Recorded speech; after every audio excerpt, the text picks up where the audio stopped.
Have you ever looked out the window and wondered why nothing excites you anymore?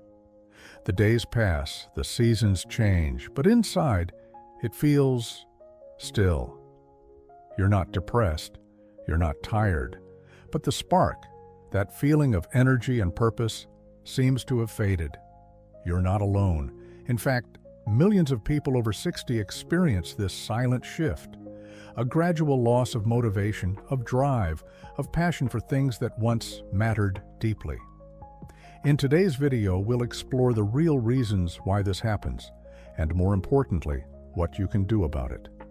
We'll dive into 7 powerful truths about why motivation slips away with age and how to take simple, science-backed steps to bring it back into your life. Because after 60, your time is more precious than ever, and you deserve to live it with energy, purpose, and joy. So stay with me until the end, because you might discover that what you thought was just aging is actually something you can change. Let's begin. Reason number 1, you've achieved everything you set out to do when you were younger. You had goals: build a career, raise children, buy a house, reach retirement, and somewhere along the way, you did it. But now, without the pressure of deadlines or responsibilities, the question becomes, now what? Without new goals, the mind slowly drifts into passivity. Example: David, 68, retired 3 years ago. For decades, he was a teacher, loved his work, and lived for his students. But now, without the classroom, he wakes up late, reads the news, and watches TV, but feels strangely empty. His wife noticed he doesn't laugh as much, doesn't plan as much, doesn't care as much. He's not unhappy, but he's unmotivated. Why this happens? The brain thrives on goals. When you no longer chase something meaningful, it stops releasing dopamine, the chemical linked to motivation and drive. What to do? Start setting new, age-appropriate goals. They don't have to be grand. Learn to paint, volunteer once a week, join a walking group. The goal isn't achievement, it's engagement. Your life's work may be done, but your purpose is not. Reason number 2, you've been quietly isolating yourself. It often starts with small things. You skip a gathering because you're tired. You stop calling friends as often. You tell yourself, I enjoy being alone now. But over time, that isolation becomes a habit, and it's one of the most powerful killers of motivation. Example: meet Eleanor. She's 73, widowed, and lives alone. In her younger years, she was the life of every party, the one who always had people over. Now she tells her family, I'm fine on my own. But she no longer plans outings, avoids phone calls, and hasn't made a new friend in years. And slowly, without realizing it, her world has become smaller. Less people, less stimulation, less joy, less reason to get up and do something. Why this happens? Our brains are social. Even introverts need connection to feel alive and motivated. When social input declines, the brain reduces activity in motivation centers. We literally flatten emotionally. What to do? Make connection a habit, not an accident. Schedule weekly calls. Join a community class. Start conversations at the grocery store. Even 5 minutes of warm interaction can spark joy and clarity. Loneliness is not just a feeling, it's a slow erosion of your inner fire. Reason number 3, your routine is too comfortable. Comfort is a trap. Yes, it's nice to have a cozy routine.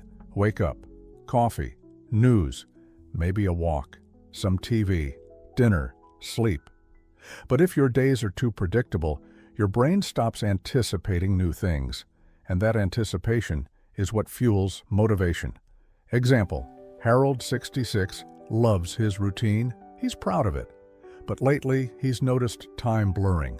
Days feel the same. He forgets what day it is. He no longer feels excited, just steady. Why this happens? Novelty is a spark. Without new experiences, the dopamine system dulls. And with it, so does motivation. What to do? Break the pattern, just a little. Take a new route on your walk, try a new recipe, learn something random on YouTube.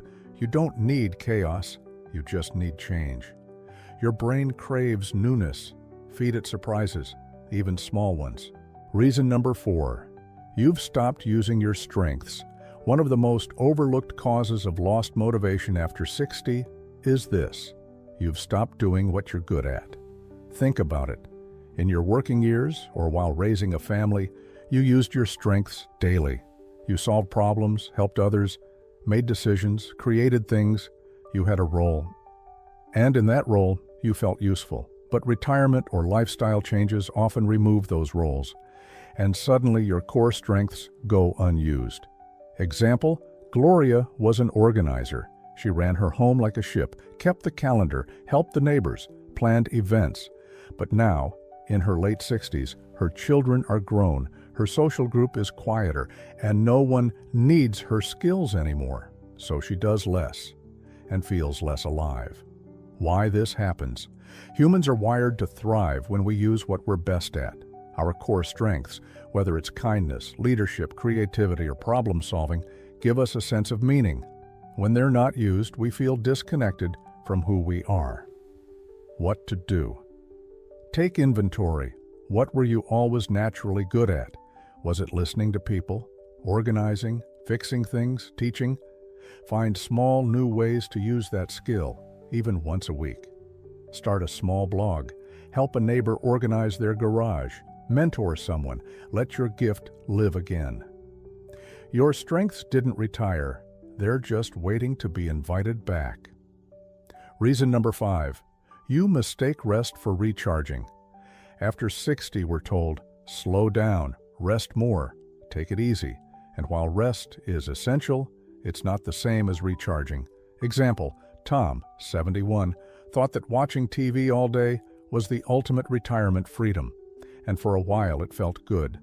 But soon he noticed his energy dipping, mood sinking, and motivation disappearing. He was resting, but not recovering. Why this happens? Rest equals inactivity. Recharge equals meaningful restoration. Sitting still doesn't always fill your cup. True recharging comes from purposeful calm. Things like walking in nature, creating something meditating, listening to music, heartfelt conversations, what to do. Replace passive, numbing activities with active, calming ones. Take a quiet walk without your phone. Paint, garden, listen to a podcast while stretching. Recharge your soul, not just your body. Rest gives your body a break. Recharging gives your life a pulse. Reason number 6, you don't see results, so you stop trying. Let's be honest. At this age, it's frustrating when effort doesn't bring quick results. You try to exercise for a few days, and you're still tired. You eat better for a week, and your weight doesn't move. You reach out to someone, and they don't respond. It's easy to say, what's the point? Example, Margaret, 67, was trying to build better habits. She wanted to walk more, reduce sugar, and wake up earlier. She started strong, but after a month, she felt little change. No one noticed. My energy's the same. I miss my cookies. So she gave up. Why this happens? Older adults often need more time to feel the benefits of change, but our patience shrinks with age. The world moves fast, and we've earned the right to expect results. But motivation needs reward, even if it's subtle or delayed. What to do? Shift focus from outcomes to actions. Celebrate doing the habit, not what comes from it. I walked today. I cooked a healthy meal. I called a friend. Every action is a seed. Give it time, and something will grow. You won't feel the change right away, but that doesn't mean it's not working. Reason number 7, you've forgotten how to dream. This one might surprise you, but many people over 60 have stopped dreaming. As children, we dreamed of everything: adventure, love, success, travel, invention, joy. But somewhere along the way we were told, be realistic. That's not for you anymore. And after enough years, we stopped imagining anything new. Example, Carlos, 74, still has a guitar in his closet. He once dreamed of playing in cafes, writing songs, but now he hasn't played in years. He says, "That dream passed." But when asked if he misses it, his eyes say, "Yes." Why this happens? We think dreams have an expiration date, but dreaming is what keeps the heart beating. Not literally, but emotionally. What to do? Write down 3 dreams you still have, big or small. No judgment, no logic, just what lights you up. Then pick one, take a step toward it, even a tiny one. Buy the brush, sign up for a class, open the book.